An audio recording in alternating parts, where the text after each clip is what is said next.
Oula, oh là là, le désastre, il faut que je refasse mon dégradé moi parce que ça devient dégradant en fait. Salut tout le monde, j'espère que vous allez bien, on se retrouve aujourd'hui pour une nouvelle vidéo sur ma chaîne. Je tiens à vous présenter ce nouveau concept depuis un moment, mais j'ai toujours un petit peu de mal à tourner donc... Là c'est fait, là je commence, je suis motivé, donc c'est parti, je vous explique tout. Donc en fait c'est un concept que j'avais depuis un certain moment et que je n'ai vu nulle part sur YouTube, que ce soit en France, en Grande-Bretagne, aux États-Unis ou peu importe, sur les chaînes classiques de vêtements, de style, de lifestyle en général. Je souhaitais faire quelque chose d'original en rapport avec mes deux passions, le vêtement et le voyage. J'aime découvrir de nouvelles cultures et surtout j'ai eu la chance de pas mal voyager grâce à mes parents quand j'étais plus jeune en gros, et j'ai pu découvrir pas mal d'endroits, pas mal de lieux, pas mal de gens, pas mal de cultures, et vraiment ça m'a permis de m'enrichir spirituellement et voilà, c'était trop cool quoi, en gros. In a nutshell. Du coup, pendant ces voyages, j'ai rencontré et j'ai vu pas mal de vêtements un peu particuliers, tous plus étranges les uns que les autres, qu'on trouve pas forcément chez nous en Europe. Je m'étais jamais posé la question, je me suis dit, mais en fait, le vêtement, c'est un rôle vachement particulier dans certaines cultures.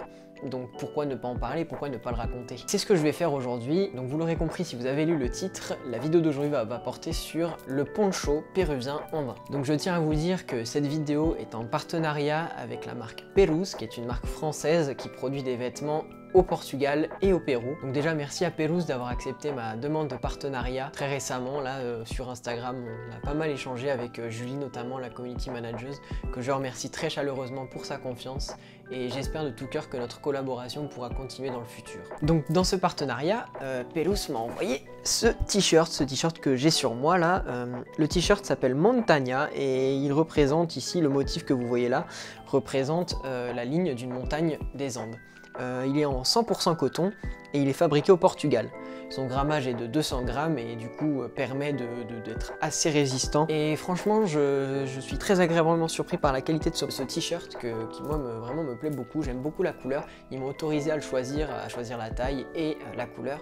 Donc vraiment, encore une fois, merci à eux. Et en plus de ça, ma maman m'a offert celui-ci. Ça c'est le logo de la marque Perus. J'adore également le détail sur le revers.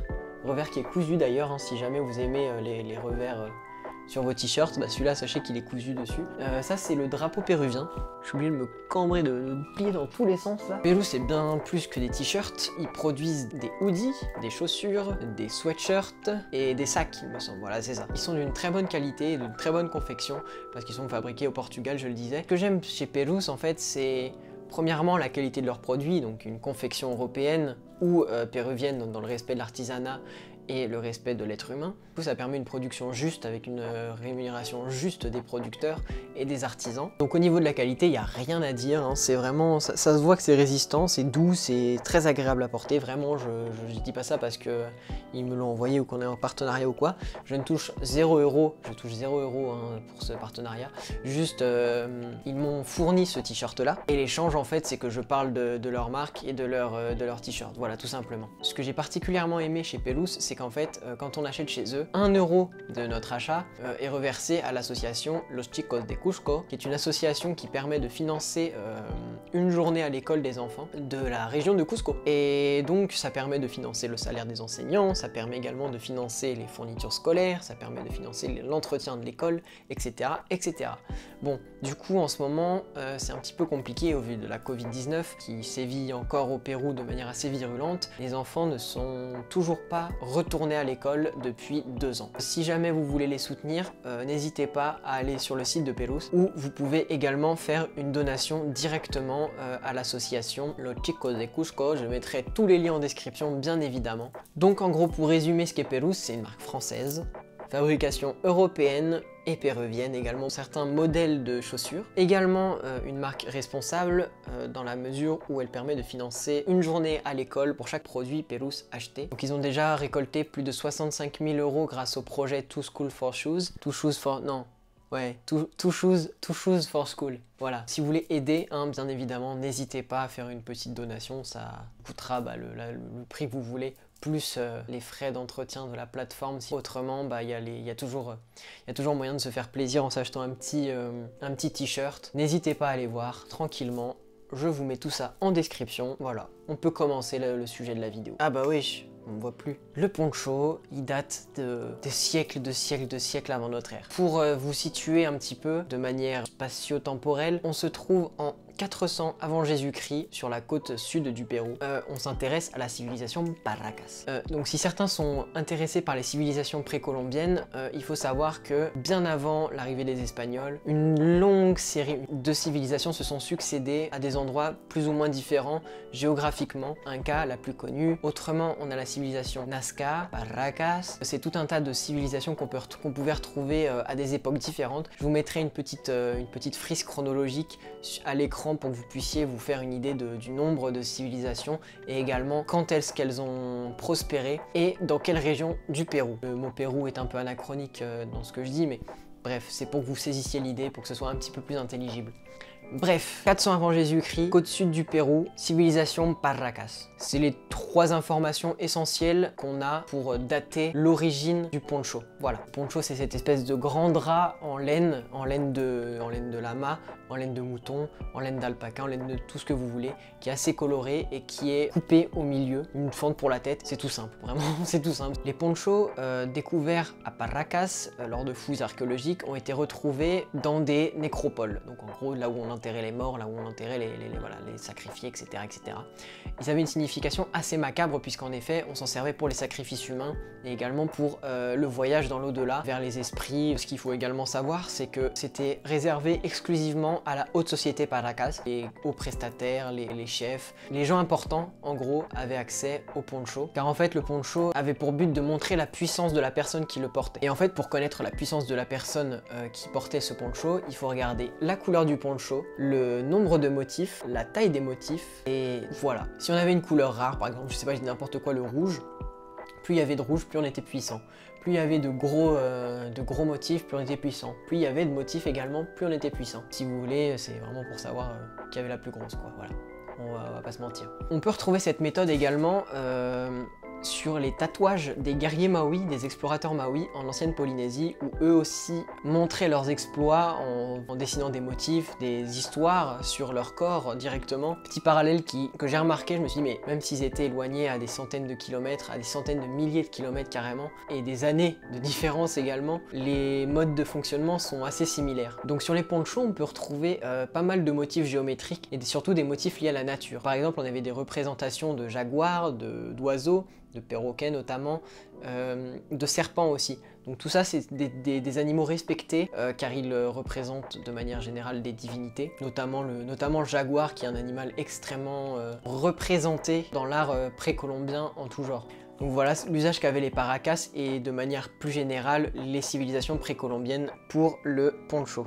La civilisation Pachacamac avait porté le poncho, la civilisation Wari, la civilisation Nazca également, ou encore la civilisation Chancay. Donc j'ai juste parlé en vif de ce qui se passait pendant la colonisation espagnole à partir de 1492 quand Christophe Colomb est arrivé. Comme je vous avais dit, le poncho était un vêtement destiné à la bourgeoisie, on va vraiment dire entre grands guillemets à la bourgeoisie précolombienne, mais en fait, bien évidemment, les Espagnols ont tout chamboulé et voulaient s'approprier le poncho. Donc ils se le sont appropriés, ils l'ont porté comme ça, comme on le porte aujourd'hui encore au Pérou, dans les Andes de manière générale. Donc ils ont entre guillemets démocratisé le port du poncho. Maintenant, tout le monde le porte à peu près à n'importe quelle occasion, que ce soit pour faire la fête, pour travailler ou pour la vie de tous les jours. Le poncho est un excellent outil de travail, un excellent vêtement de travail, étant donné qu'il est très chaud, il n'y a pas de frottement, ils sont pas gênés, il y a une liberté de mouvement qui est totale pour les travailleurs. Je pense notamment à ceux qui travaillent dans la chacra, donc qui est la terre, qui laboure, qui plante des pommes de terre, qui s'occupe du bétail, etc., etc. Et du coup, pour nous les occidentaux là, très sincèrement, le poncho il se démocratise assez tard chez nous. Faut venir à la guerre du Vietnam. Ah, ça c'est... Ouais. C'est les hippies ça. En fait, les hippies se sont, entre guillemets, approprié le poncho en guise de symbole de contre-culture, si vous voulez. On se démarque du pantalon classique, on se démarque de la chemise classique, du t-shirt classique, pour justement favoriser un vêtement un peu plus simple, un peu plus original pour se créer une identité. En parlant de ça, vous savez, dans nos livres d'histoire, il y a un événement historique dont on parle tous, et en rapport avec les hippies concernant la lutte contre la guerre du Vietnam, où on voit un certain guitariste très stylé, Jimi Hendrix, qui joue l'hymne américain en solo de guitare. Bah là justement, au festival de Woodstock en 1969, bah il porte un poncho. On s'en souvient pas forcément, mais il est quand même là le poncho, et finalement, je pense qu'à partir de ce moment-là, il va vraiment se démocratiser chez nous et devenir un vêtement à part entière de la garde-robe, qu'elle soit masculine ou féminine. On remarque que beaucoup de grandes marques ont essayé de surfer sur la tendance, notamment Zara, Gucci, Dior. Mais du coup, pour moi, d'un point de vue stylistique, je pense pas que le poncho il ait vraiment sa place dans un vestiaire quel qu'il soit. Je vois pas comment on pourrait l'associer à quelconque vêtement, hein, de manière générale. Il faudrait essayer en fait, mais je trouve pas forcément de poncho à mon goût, et surtout, est-ce que j'ai vraiment besoin d'un poncho? Je ne pense pas. À moins que vous aimiez travailler dehors dans les champs ou quoi que ce soit, hein, ou alors que vous soyez en fac de lettres, je pense que il n'y a pas énormément d'utilité au poncho. Vous avez la marque Boutique Pérou, ou si vous préférez la laine d'alpaga pure et dure, la marque Fine Alpaga saura largement vous satisfaire. Voilà, donc on arrive à la fin de cette vidéo, j'espère qu'elle vous a plu, j'espère qu'elle vous aura appris des choses. Pour ma part, j'ai pris énormément de plaisir à faire des recherches sur le poncho, et également à me replonger dans la culture péruvienne. Ça m'a fait énormément plaisir de travailler avec la marque Perus, que je remercie encore une fois pour leur confiance. Là, je pense que c'est grâce à vous, les abonnés, parce que malgré tout, vous m'avez apporté un soutien énorme sur la première vidéo, avec tous vos commentaires, tous vos pouces bleus, toutes vos vues. Vraiment un grand merci à vous d'avoir regardé la première vidéo, et je vous remercie également d'avoir regardé celle-ci, et je vous dis à très vite. Ah oui, et n'oubliez pas de vous abonner si ça vous a plu, mettez un petit pouce bleu aussi, ça me fera plaisir. Et partagez à vos amis, à vos tantes, à tout le monde. Parce que ça, je pense que ça peut intéresser pas mal de gens. Juste pour la culture, juste pour s'ouvrir l'esprit. Voilà. Salut! J'ai pas fait beaucoup de blagues cette fois, je suis pas très marrant quand même. Portugal e de Cristiano Ronaldo, depois deste momento que podia ter dado